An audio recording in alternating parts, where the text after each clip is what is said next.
So let's see which map we're going to be playing on. Let's put it up on the screen.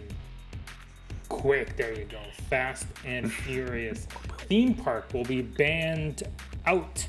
We're going to go to our final map of a Clubhouse.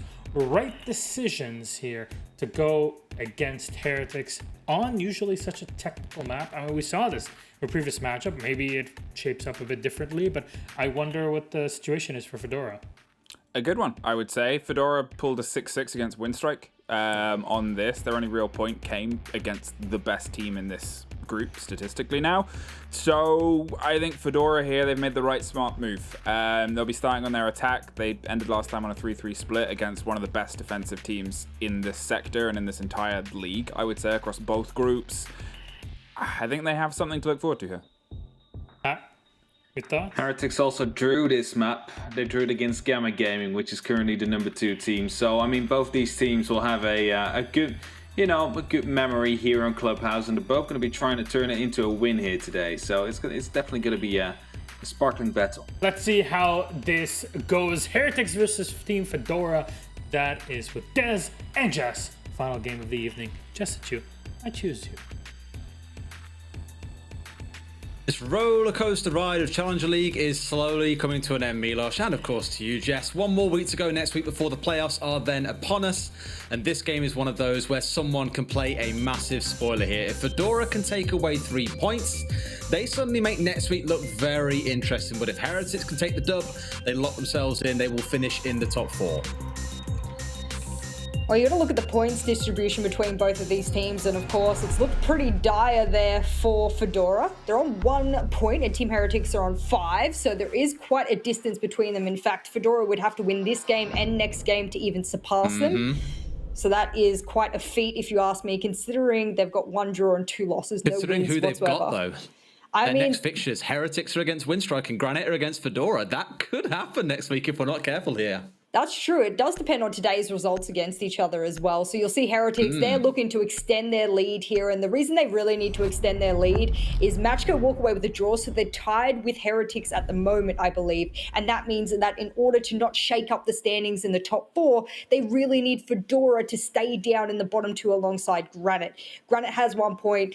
Next game, even if they win it, unless Matchco's on 5, there's no real possibility for Granite, so they're going to stick down the bottom. Oh no, Granite are done. But Fedora has the opportunity here to be able to zoom themselves up into that 4th place where top 4 does move on to the playoffs. But as we look into the operator bans here on Clubhouse, yet again, we'll come back to this map, and this time we'll see a Thatcher and a Monty ban, followed by that Valkyrie ban.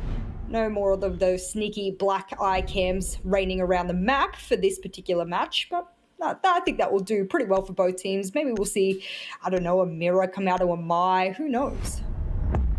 Mike, good call on the last one.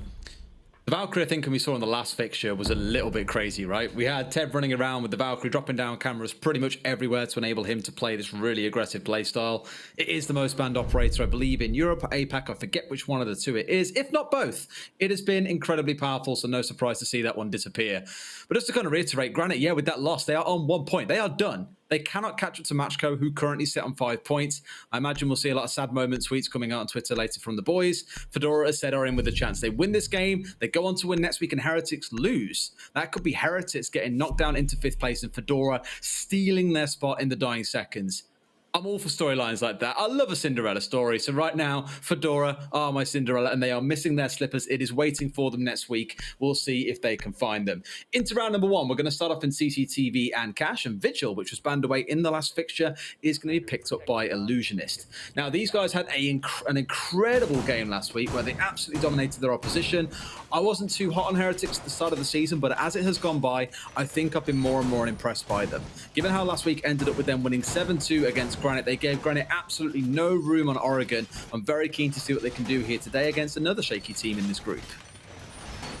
Heretics has put up a pretty good showing. I think the Spanish community had a lot more faith in them than we did to start off with, but that's just purely out of the fact that we didn't know much about them. Not everyone gets to watch the Spanish Nationals, nor do they understand it as well. So that's a bit of a drawback for the English-speaking community. But I think they've gone to prove that they did deserve to win their nationals and walk away here into Challenger League. So not a surprise to see them here and doing so well. representing the nationals, rather the Spanish community really well. A lot of those Spanish fans in chat, so shout out to you. As we get on to round one, I think Fedora, for the most part, are going to struggle on attack first. We speak about attacking and defending sidedness. I think for the most part, when you're a team that struggles to begin with already, starting on attack can also be a little bit of a detriment. Horror Illusionist was waiting at the window as well, trying to bait someone in, almost daring them to try and peek the way through, but no kills to be found, at least to kick things off.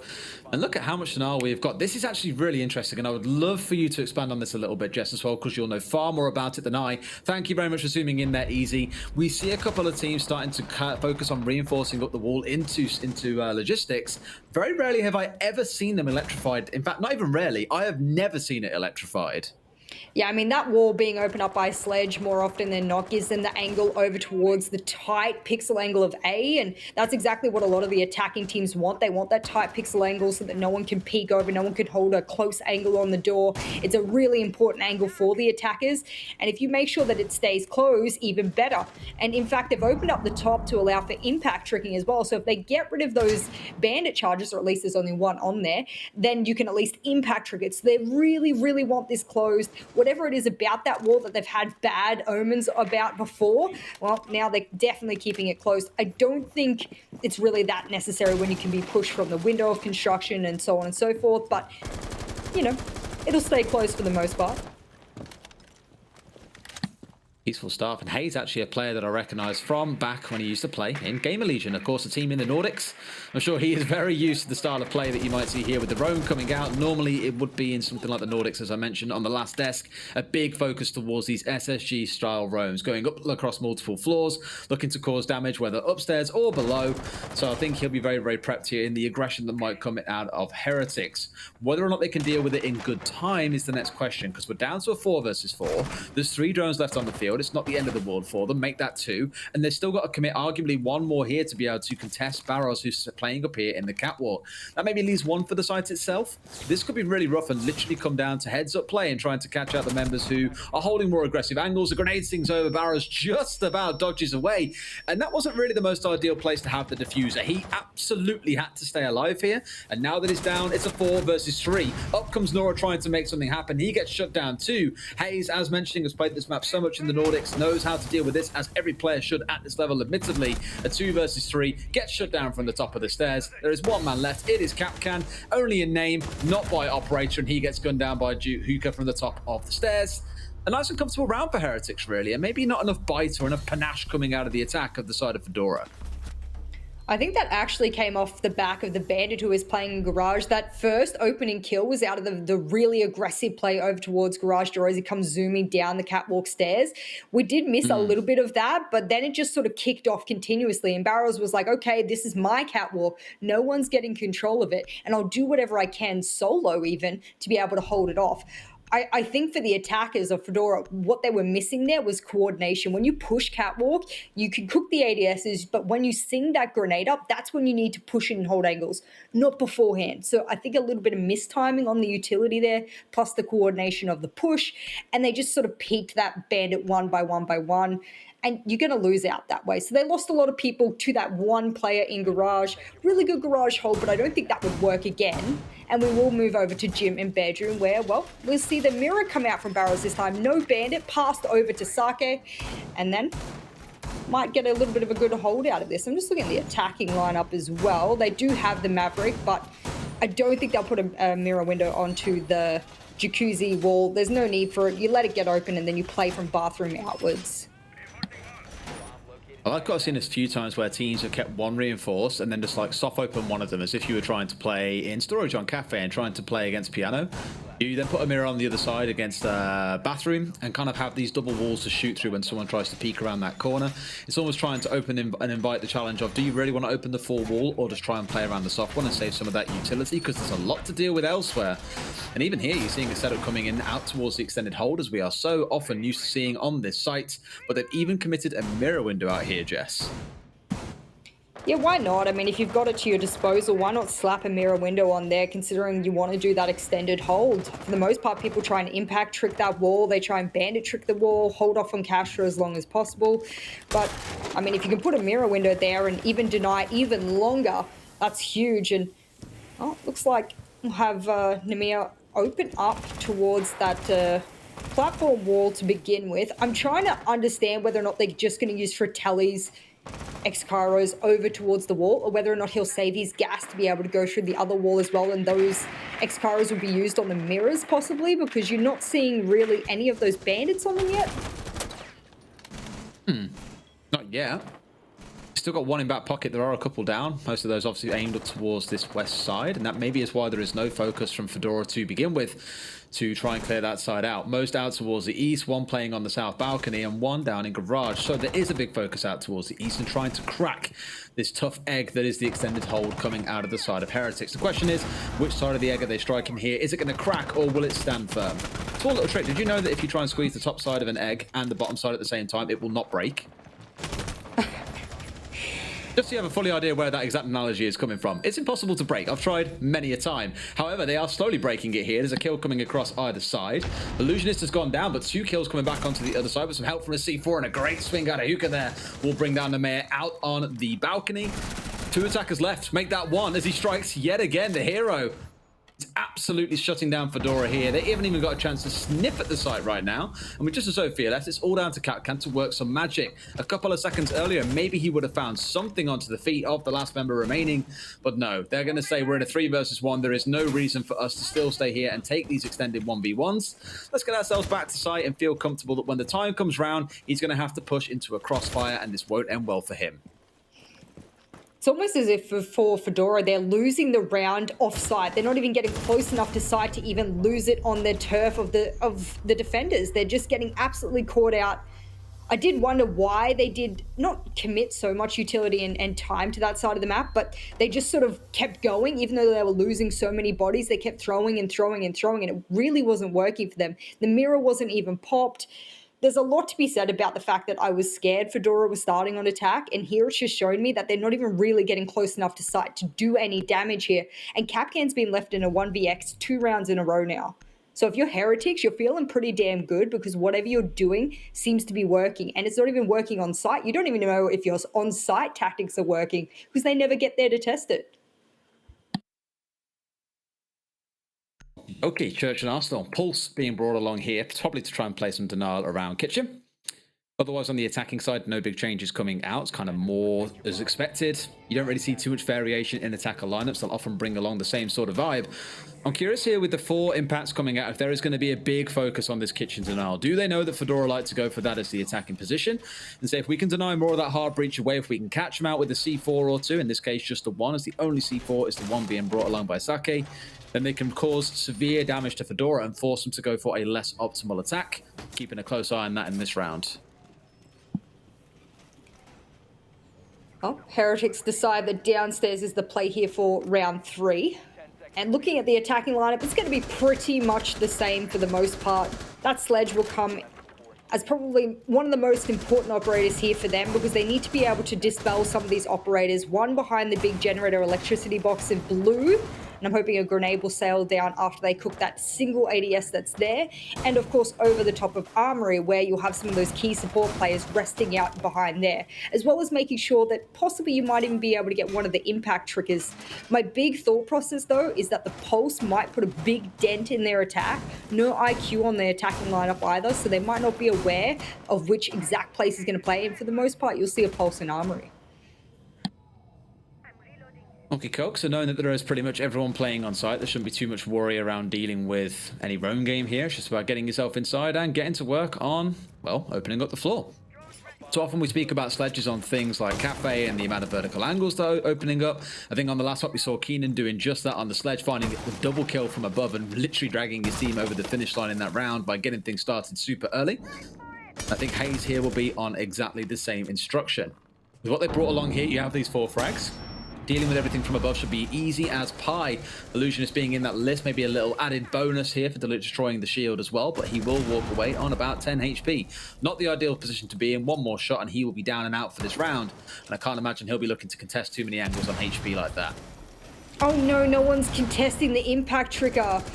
They did manage to zoom one of those grenades down there and collect Illusionist, but that wasn't really the impact trigger to begin with. That was barrels. And That's one of those X-Kairos down, and a C4 wasted as well, if I've, seen that correctly.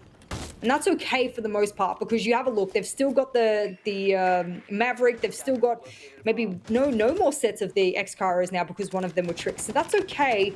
And there's over 60 seconds left. So the time management here for Fedora is actually really quite good compared to their other rounds.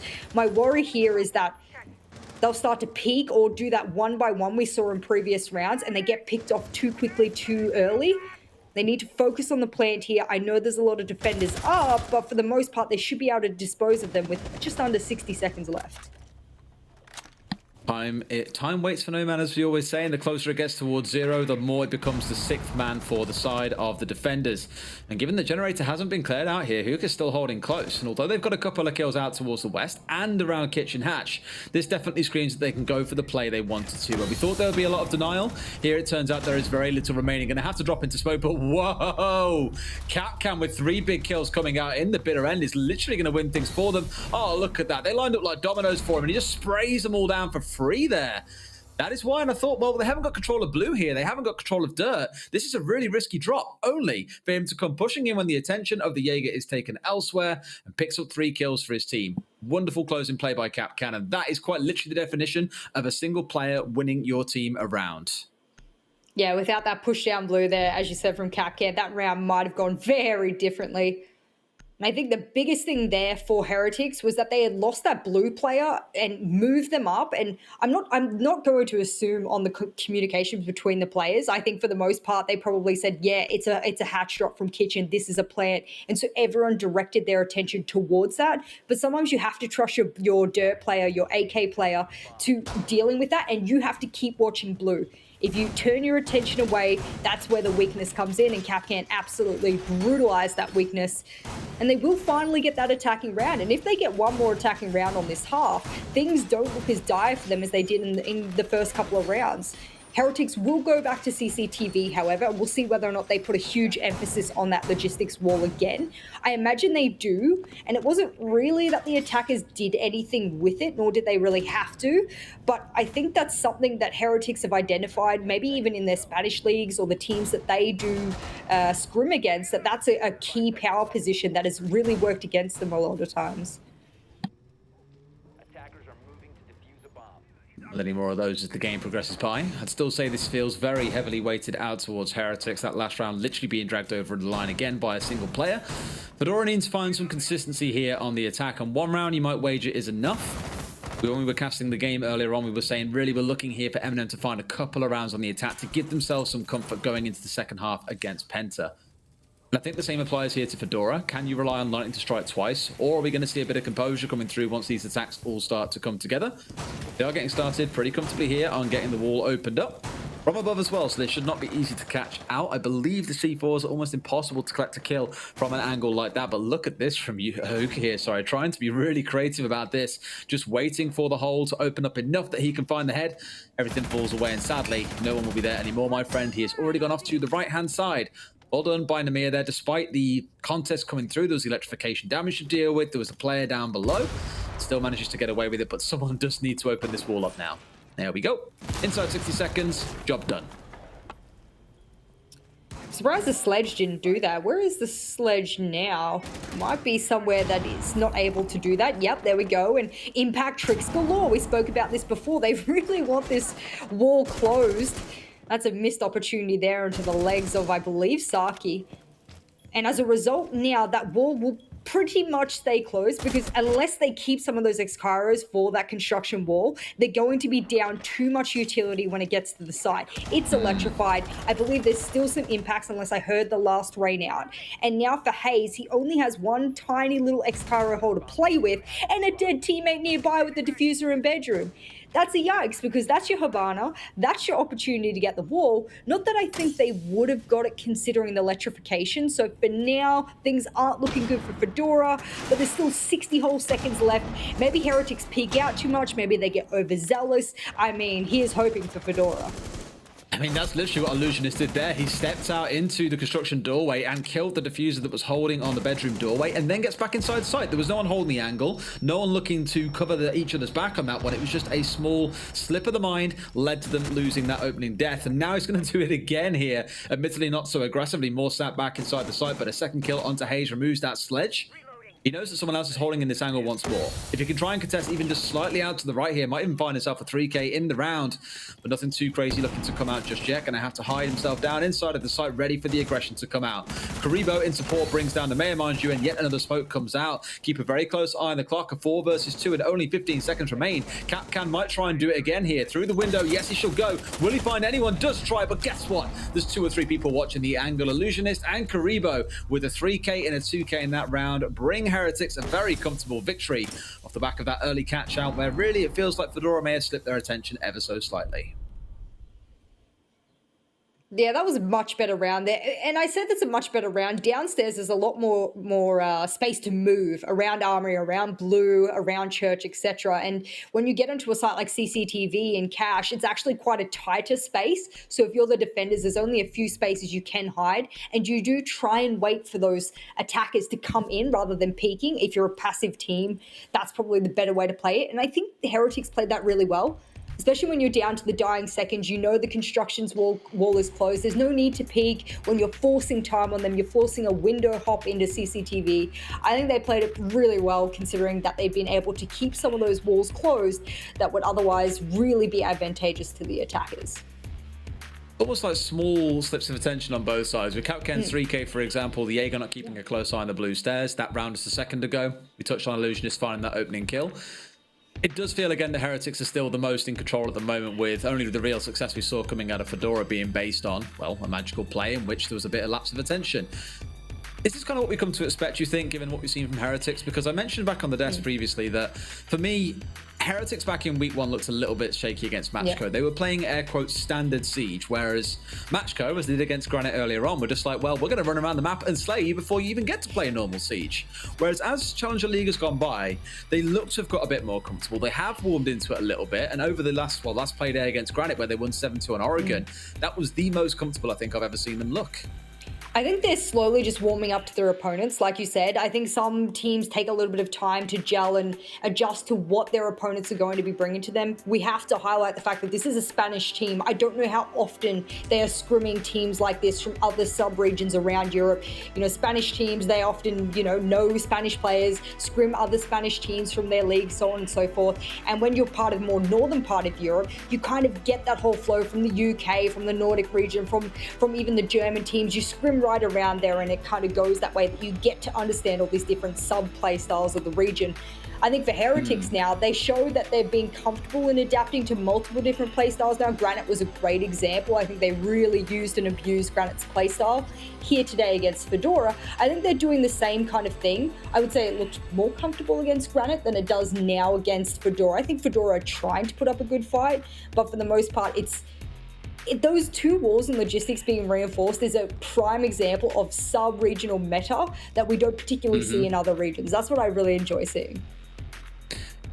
As much as we sit here and go, man, we cast a lot of Siege every single week, 32 teams we'll see in the space of a week, we do get to see a lot of variety. And I love how between Playdays we turn around and go, oh, we saw this in APAC on Tuesday, or an EWEL that happened on Wednesday, or and CL last week this happened on Friday. We do get to see a lot of these flavors and variation. And right now in this game, with the Thatcher being banned away, the Kaid being available, even when they don't pick the Kaid, Heretics are still leaning towards the Bandit and playing heavily behind that denial game. So far, working absolute wonders for them because it's slowing Fedora down and leading to a bit of panic and rush coming towards the dying moments. I also think it's good to see Heretics worked out in those previous rounds when they were hyper aggressive. It either worked for them sometimes or didn't work in that one round that obviously went Fedora's way. And I think if you can identify that you can play a little bit further back, drain that time from the attackers, make sure walls stay closed, focus on your utility, focus that team really has. You can tell that they understand why reinforcements are some places, how to impact trick, how to really use and abuse that utility denial. And they made that, I guess, the forefront of that last round that we saw before we went to the rehost. And it's good to see because we saw, I believe it was Illusionist, whoever was on the Legion at the end there, all they did was sit behind the bomb chassis, wait until the dying seconds, wait, Smoke Babe's gone, now's my time to pre-fire, oh, the round's over, sweet, that's all we need to do, rather than getting really antsy at the end of the round like some of these CL teams do. And I kind of rein that down to a little bit of inexperience. This is tier 2, you know, they're still getting the hang of how to properly play a round out from beginning to end, mid, late round, execute, so on and so forth. I think Heretics has a pretty good handle, and it's good to see. Absolutely, and that really came down to 2 players there, as mentioned, Illusionist and Karibo, just being like, you want to come at us? Then by all means, you walk into the site. And even when Capcan was trying to have a repeat of round 3 and pull something different out, they were ready. There were 3 guns pointed in his direction, so good adaptation there from Heretics to make sure those side angles are cleared off. Thank you very much for sticking with us to do that rehost. We are back into round number 5, where it currently sits at 3-1 to Heretics. In case you missed all that babble we just had, in summary, Heretics playing good. Other side, need to pick things up a little bit more. Gym and bedroom going to be the next site we head to as the off-site. Keen to see how this one plays around and what we choose to opt to come with. We saw a lot of denial coming out here last time. The mirror once again being brought along. That bandit being changed away from Malusi at the last second. So one of the first rounds that we aren't going to see any electrification being brought along. I think we criticised the team today about not, I think it was Penta, they didn't bring any wall denial on their game on Cafe, and it struck me as a little bit strange considering when a Thatcher is banned, that's your best opportunity to be able to throw out that wall denial, whether it be a mute, whether it be a bandit, a Kaid, whatever you choose, but that's a really good opportunity to force the attackers to have to use their Maverick for more than just outside walls, and it also forces them to have to deal with it in any way, shape or form. You can go below for the platform wall, you can deal with it in multiple ways, but that takes time, it takes investment of drones, it takes investment of utility, and something as simple as, you know, one mute jammer to do all that, I still think it's a really good investment for the defenders, but they've decided, no, we're not going to, and I guess that's probably going to come out of what I was going to say is impact tricking, but there's no impacts on the defenders either, so I wonder what this is about.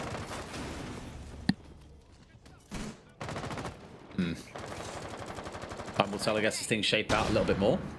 And we'll see if now, this time around, Fedora puts some attention onto the west wall. It was electrified out last time. They didn't put any attention out towards it.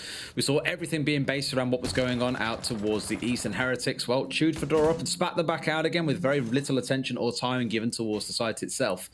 It's going to be a repeat once more with the Mayor doing exactly what he did in the last round, putting his attention on getting this wall opened up for them, without really any risk to himself as well. As I mentioned, playing on that upside down rappel, the C4s won't kill you. If you're on the ground, you are pretty much guaranteed to die if you aren't careful. The C4 would have to be placed completely perfectly. It's in the middle of the wall where it's been opened up to be able to kill you if you're on the rappel, and even then, it requires a very, very precise and deliberate angle. That wall's opened up, 60 seconds in, and now we're going to say, oh, look at this hold as well, actually. Got ADSs stacked in too, and the Goyo shield, and 2 or 3 members. Yeah, Heretics mean business. The Ash was really confused when she sailed her third flash in and it got cooked by the ADS. She went, huh? There's a second on this shield? God damn it. I think using so much to stop the attackers from entering, like that's a grenade as well. Is that both of these grenades used? Can I get a little bit of an extended view here? Okay, 1 from each of them and both Ash charges gone. And the shield is still up here, Des. I can't believe Heretics have been able to work out the fact that Fedora, that's where they push from. That's where they're going to commit a lot of their utility to.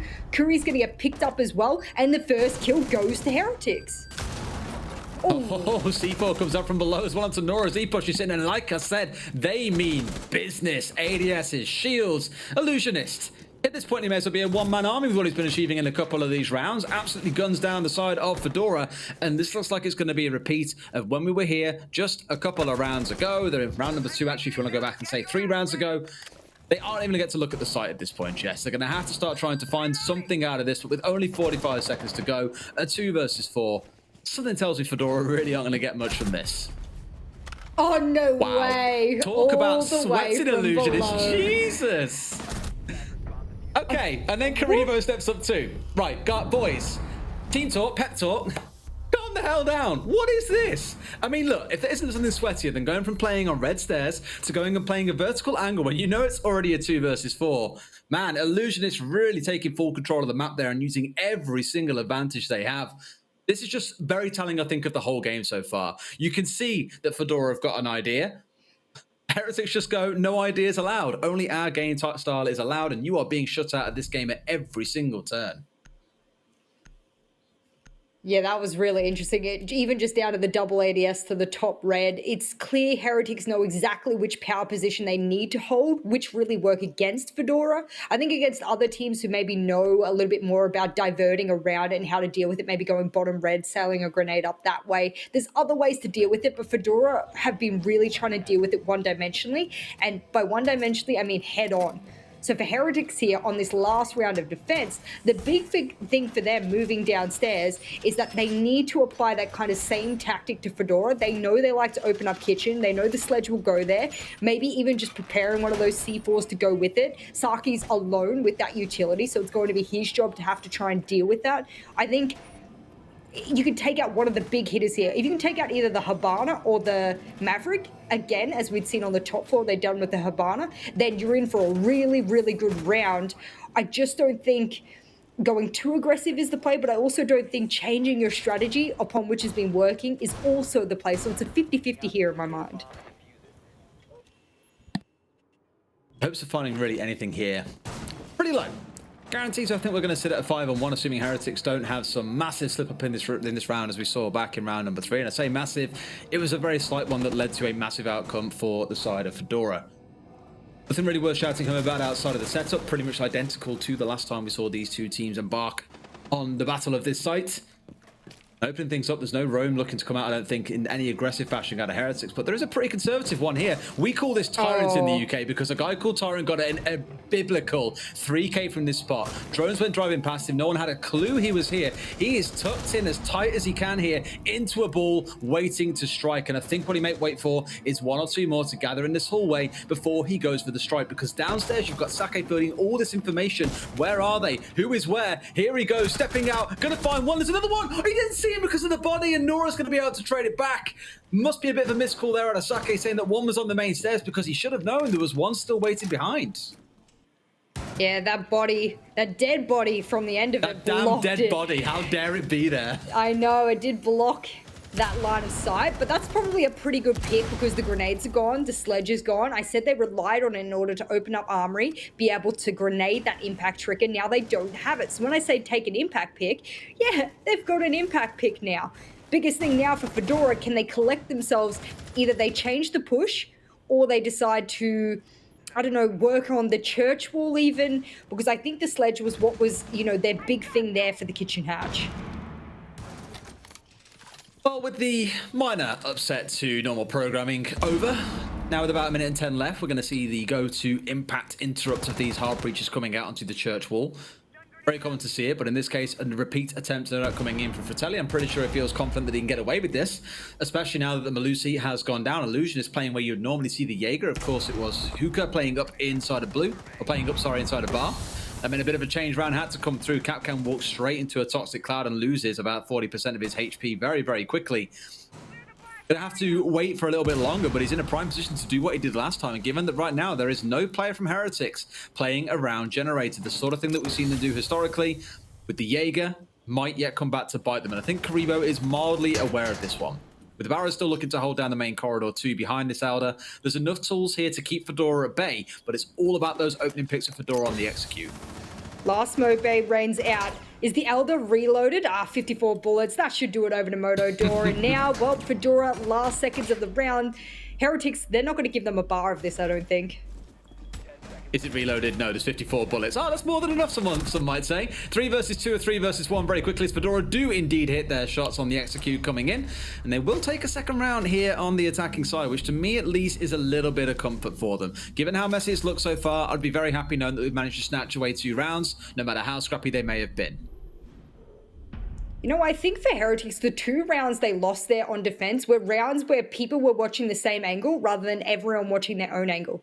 I can put it down to the fact that the Maestro decided to look over towards blue instead of Moto Door, dies over towards Moto Door, and he was the key power position between both sides for the defenders there. So Heretics are losing rounds out of the fact that either there's miscommunication or mistrust that people are actually holding the angles that they need to for the defense to be able to hold off on each door push. Those 2 rounds lost.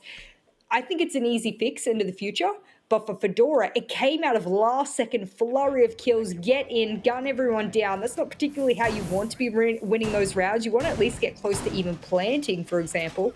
They didn't even get close to that. And as they go into the defense now, they're hoping they can do the same thing back to Heretics that was absolutely rained all over them for those 5 to 6 rounds. That's a pick coming out you don't see every single day. I'd say the ban rate of Capital has gone down slightly. It's definitely not as a high priority as others have been historically. I think with the Wamai often coming through in a number of instances, that kind of de facto bans away the Capital because, of course, those bolts do get eaten up by the magnets. But here with him banned away, clearly Heretics are saying, well, we don't really need the Ash right here, do we? We don't want to bring along the Ace either for things like the smokes. We'll bring the smoke bolts instead. We have those fire bolts to play behind. One of those super diverse operators in my mind that remind me a lot of the Zofia, and that with all the gadgets they have, can do an awful lot with them. We'll see exactly how they plan on using it. A lot of teams like to use it down blue hatch to be able to disperse the player behind the generator. It means you don't have to cook the ADSs, as only those Wamai magnets can catch those bolts. So it's a very particular counter if you are going to counter Capital. Otherwise, he is uncounterable. I do expect that's how they use him.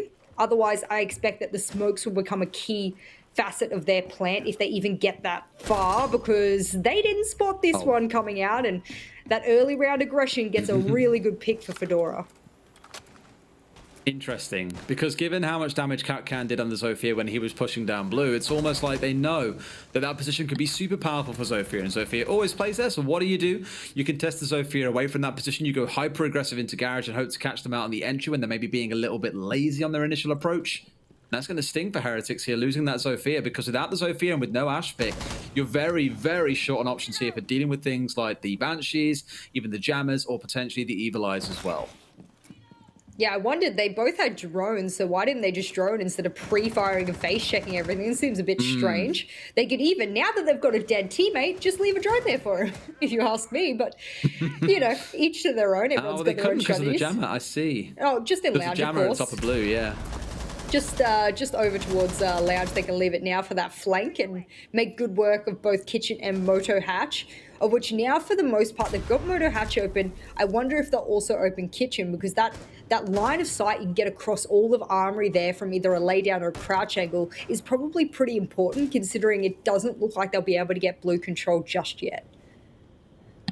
That's normally the go-to, Phil. Can we have the extended view back again for a second? Sorry, you know, you just collapsed it. We still have two... Yeah, okay, we won't be able to open that up very comfortably unless they make use of the Maverick by the looks of it. They're going to find themselves in a spot where impact nades can come out and deny if they wanted to. Lucky that they catch the Sledger and not one of those hard breachers.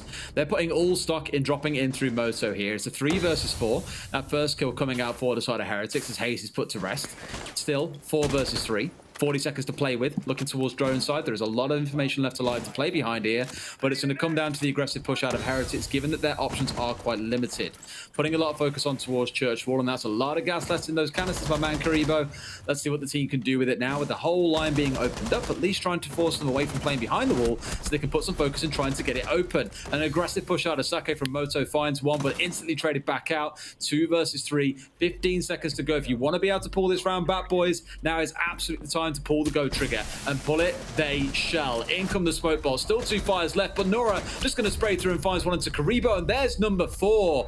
4 kills in this round playing behind blue, and you can just see all the way back to the round start when he killed the Zophius. There was no pressure inside of blue, the kind of flexibility and freedom that offered to the Jaeger player playing behind the generator. Yeah, see, that's what I meant. I was really hoping they would just even be able to push that generator player out and away when they did go for that moto push. Even if you lose the Zofia, I mean, you should still in some way, shape or form be able to open up the blue hatch. Even if it's not fully open, just open it up so that a couple of flame bolts can go in there and do their job. They really didn't think that one through. I think upon losing that first player, they got a little bit jumbled up with what they wanted to do in the end, and with no blue pressure whatsoever. I mean, what do you expect at that point? Of course, the blue player has free reign of that line of sight.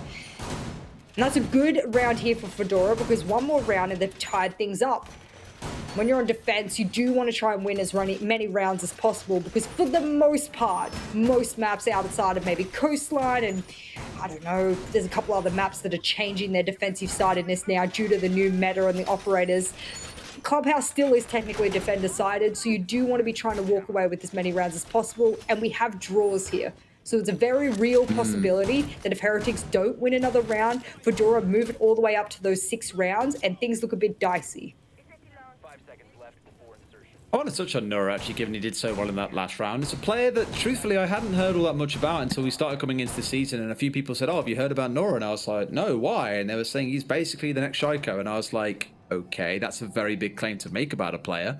And although we haven't really seen him shine so far in this stage, admittedly for Fedora, it's been a little bit of a dicey one. I know they had quite a lot of drama coming into the stage around who was on what team and players being moved around, and it wasn't the best entry for them. But he is a player I'm keeping a very, very close eye on. And although this week and next week may be the last chance we really get to see him shine and step up in Tier 2, he's a player that I'm being mindful of that when it comes around to Nationals, we may end up seeing some interest in him from other teams if he can keep on delivering at the sort of level that we have seen in a few rounds over the space of Challenger League so far. Yet to see his full Shaiko-ness yet. Yep. But I'm sure eventually we will get there if people are making those types of claims about him. Probably doesn't come out of nowhere. And, or nowhere. Got him. Okay, that actually genuinely made me laugh. Well done. Thank you. Oh, speaking of the man of the hour, he's going to walk himself straight into a Claymore. Very Shaiko-esque there. I love that for him. Looking to go aggressive and being clapped down. I mean, Shaiko normally is the one doing the clapping, but we'll allow it. It was on the strip run out as well. Maybe you could have taken a bit more time there, given the distance that you had towards anyone else to actually open up the bottom panel of the door and see if there was indeed a Claymore there. That was all too easy behind the drones. They've just called that out for them for free. And literally, Barros is living inside the site rent-free here. 3 kills for himself. Oh my god. Okay, Nora, step aside. Barros apparently is the next Shaiko. A flawless round coming out. And Heretics clap back in style after the previous rounds.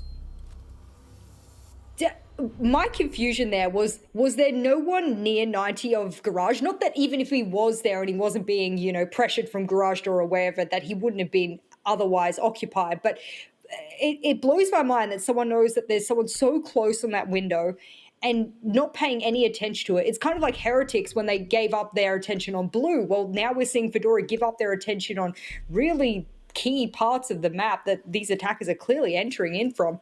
I don't think you expect someone to just come leaping through those, so I'll give it to the defenders. That's not something that you expect them to do, but that was a free kill there. A little bit of confusion followed. People tried to rotate back to side, straight into the line of sight of Barros, and well, he gets a nice little highlight reel for him there. I'm sure that'll possibly jump onto the top 5 for the week of the plays.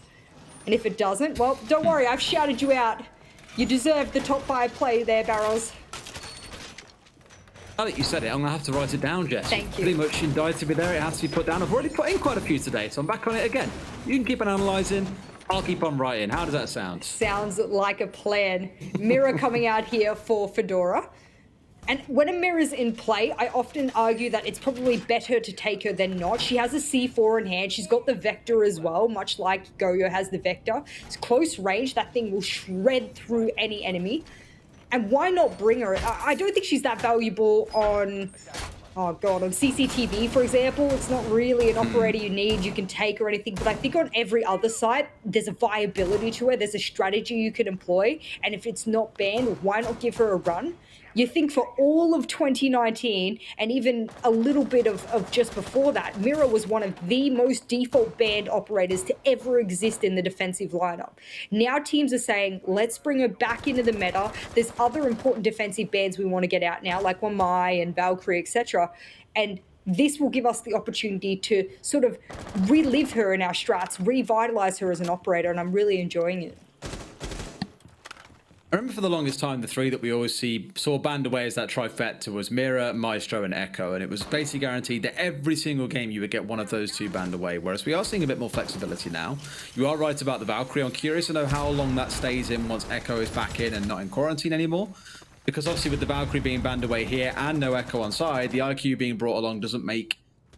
I don't want to say it doesn't make sense because it still can be useful, but it's not as powerful as or as impactful as it would have been back when those 2 operators were, back when Echo was still in there with Valkyrie available at the same time.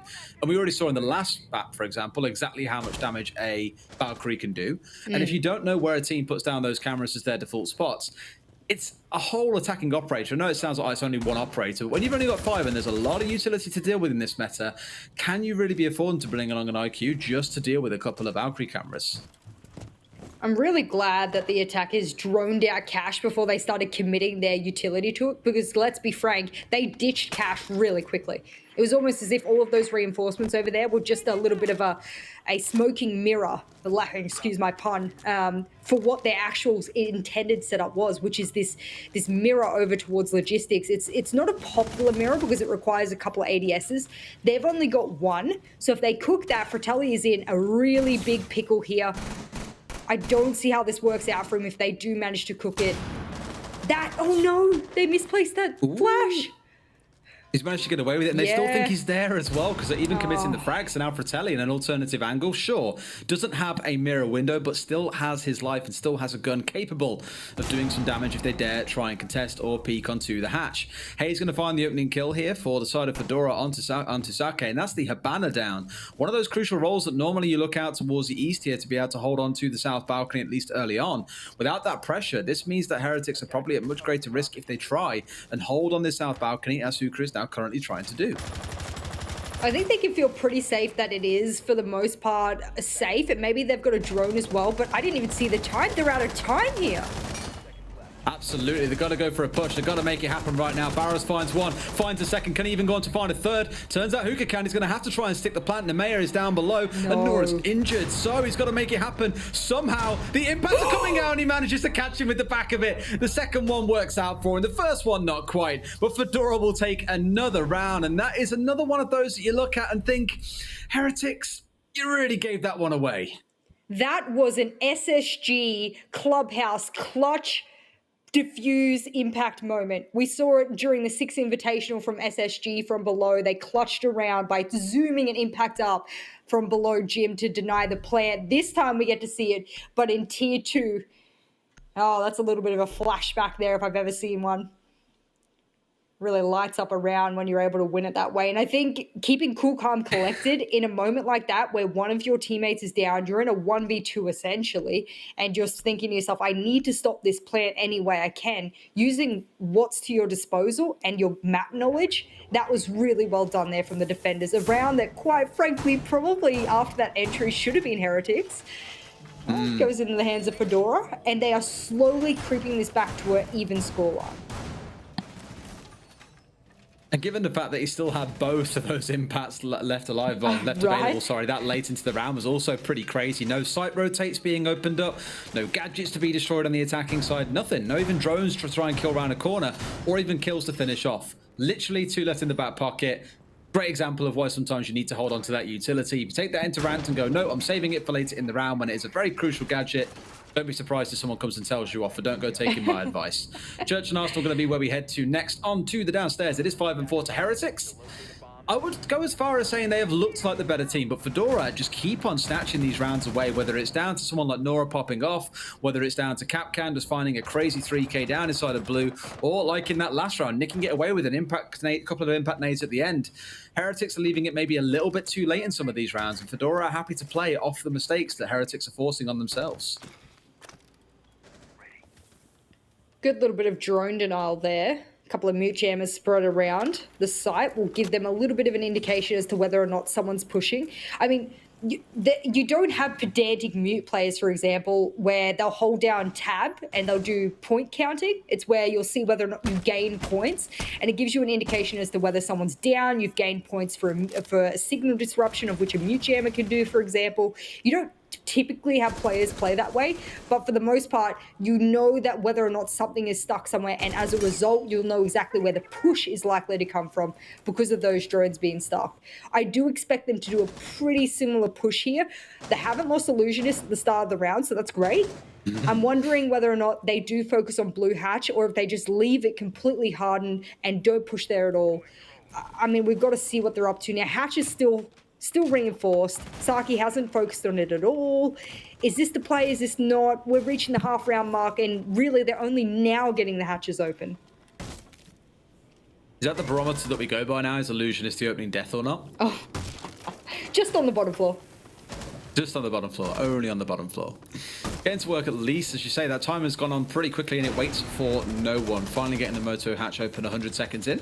Still got to deal with the kitchen hatch here and got to worry, of course, about what's going on below them in terms of C4s. And, of course, impacts could yet come raining up.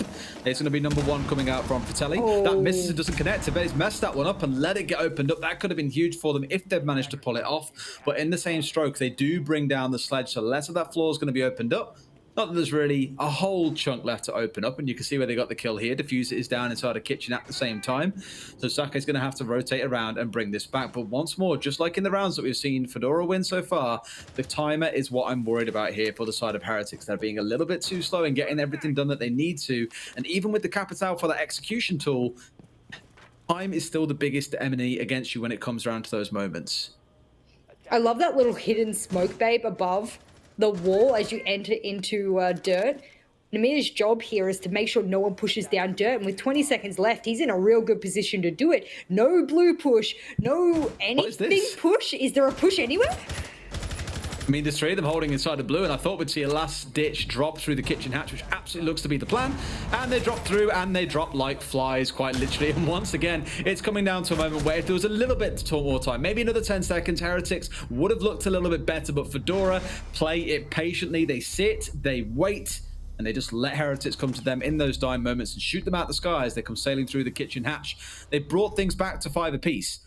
What did I touch on at the start of this? If Fedora can bring this back, they are in a massive potential upset situation here where they could drag Heretics down into 5th spot. That would be an upset given they started the day on 5 points, Matchco on 4 and Fedora on 1.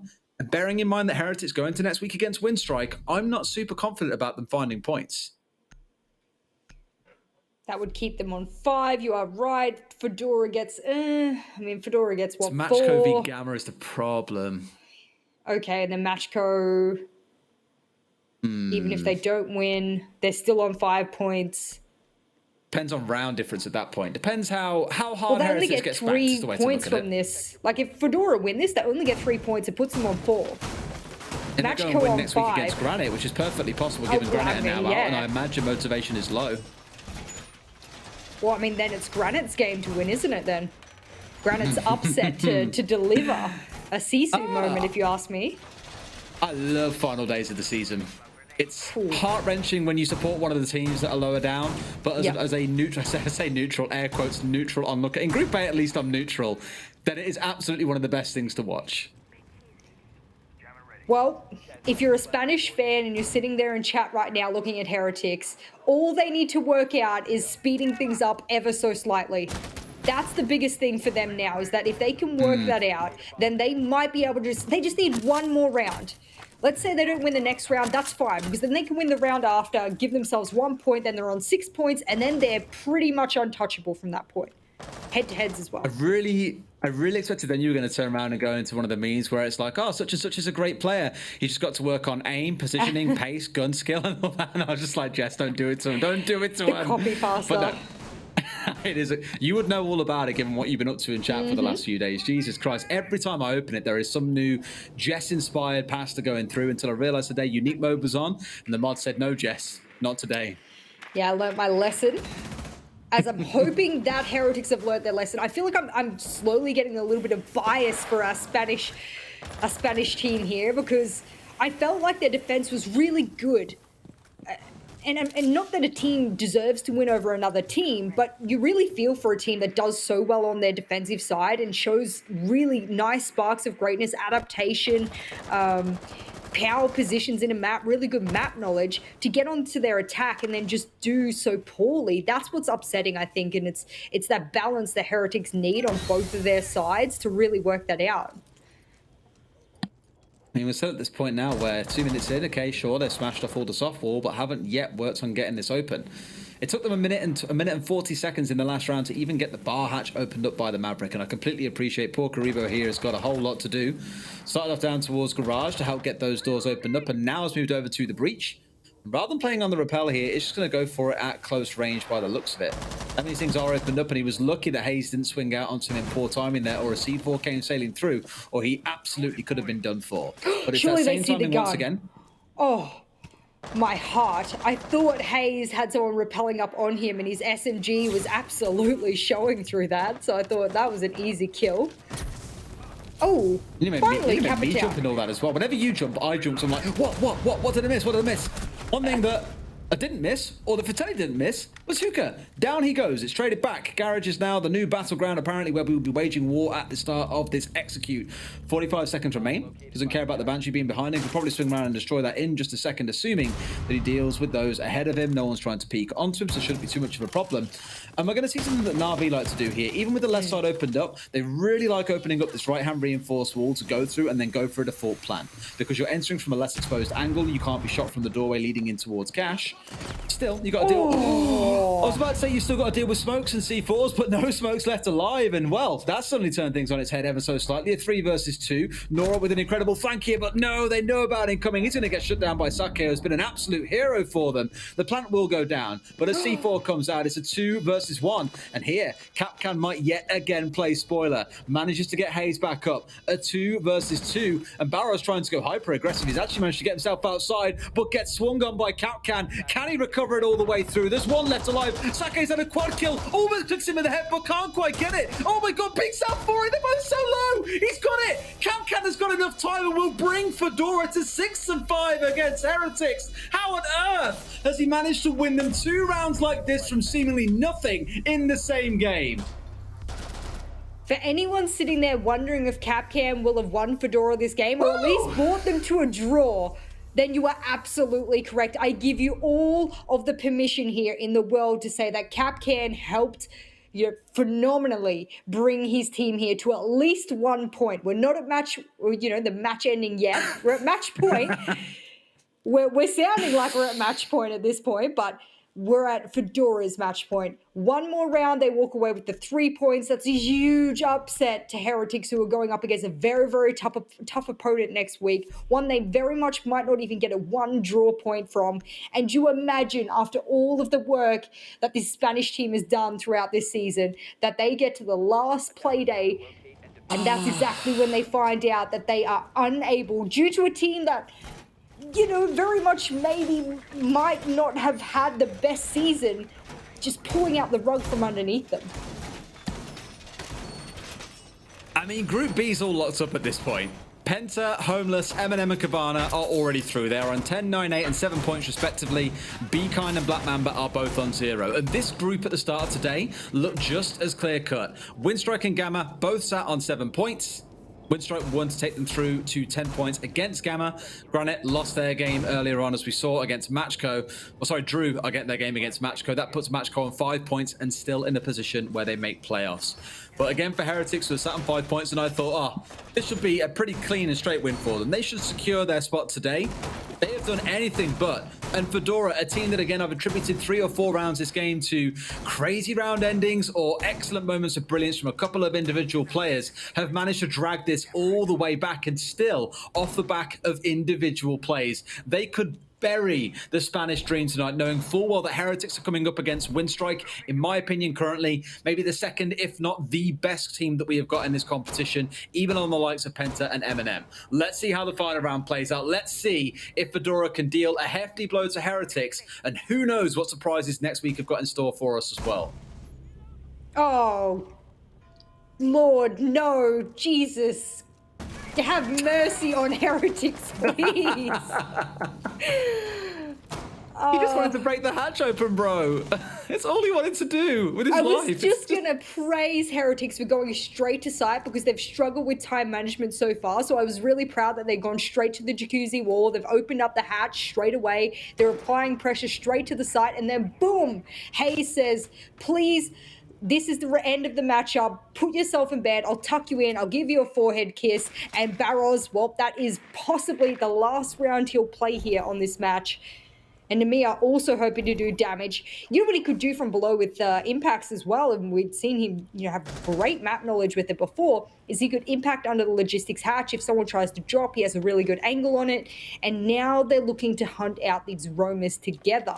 Have they opened up Jacuzzi Wall as well? As long as they've already done that, then this is a viable strategy. That one down as well for the move highlights. I think it's not quite as glamorous as someone walking through and finding a 4K or a 5K, but the decision making in those moments from CatCan, absolutely worth a future highlight. And don't worry, Heretics fans, I know we missed Karibo's ace last week with the shotgun. We are going to miss your plays this week off certain moments, all the ones against you, I'm afraid. Barros' 4K from earlier, as well as CatCan's play. This game has been full of every single moment of excitement. Here we're down to the final 50 seconds. We've got to see some magic out of Heretics here, or again, that dream may just die here and now. Nemea inside a kitchen, just going to try and stay away. In fact, what's he trying to do here? Not quite sure what the game plan was, but Illusionist going to find a kill onto Nora, and there we go. Sake finds the kill, but look at the time, Jess. 30 seconds remain, and they've got to start looking for the push now. Oh no, the Habana should have dispatched the mirror. I know it can't. I know there's a mute jammer there, but you could go below, maybe even, I don't know, grenade underneath Curie, something to make this happen. I'm just cheering them on now with 15 seconds left. Is it a win? Is it a draw? What's happening now, Des? I can't wait to see it. Not quite sure what happened with that smoke, but the C4 most definitely didn't connect. In comes the push. Hayes finds one. It's onto a double kill. He's holding on the doorway. Illusionist is in. CatCan's a spoiler again. How does he get away with it for a third time in one map? A triple kill to close things out. And again, off the back of the absolute hero in CatCan. Fedora, against all odds, have brought down Heretics and have given themselves a lifeline whilst potentially crushing Spanish streams in this game. CatCan. Holy shit! CatCan does it all. It doesn't matter what operator you give him, what weapon you give him. He will clap you down in fierce style, and Heretics will walk away licking their wounds upon a match that they really should have won. They were the favorites going into this match, but it just wasn't to be because Fedora, well, defensive sided clubhouse, anyone? I mean, I think we've heard that one before. Oh, how many rounds in one map can be won by one player? Yep. Too many. Look, I'm done for Challenger League tonight. Headsets off, mic's going off. You guys on the desk have fun with this one. I'm done. Catch you guys later.